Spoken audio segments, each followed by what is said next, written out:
বন্ধু যারা আছেন, আমরা সব কিছু টেকেন ফর গ্রান্টেড মনে করি। কিন্তু একটা মানুষকে যদি আমরা শ্রদ্ধা দিই, তাকে যদি সম্মান করি, তাকে যদি ভালোবাসা দিই, এটার না অদ্ভুত একটা আউটকাম আছে।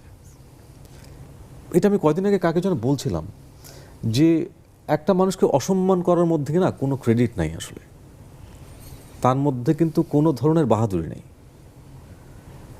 বরং একটা মানুষকে আমি যদি সম্মান করতে পারি, তার কাজকে অ্যাপ্রিসিয়েট করতে পারি, এটা সার্বিকভাবে ভালো হয়।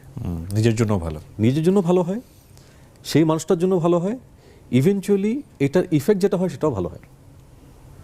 সো আমার কাছে মনে হয় যে আমরা সবথেকে বড় যে জায়গাটায় ল্যাকিংয়ের মধ্যে থাকি সেটা হচ্ছে আমাদের পারস্পরিক শ্রদ্ধাবোধটা যদি আমরা ফিরিয়ে নিয়ে আসতে পারি ইন এনি গিভেন সিচুয়েশন, যে কোনো ক্ষেত্রে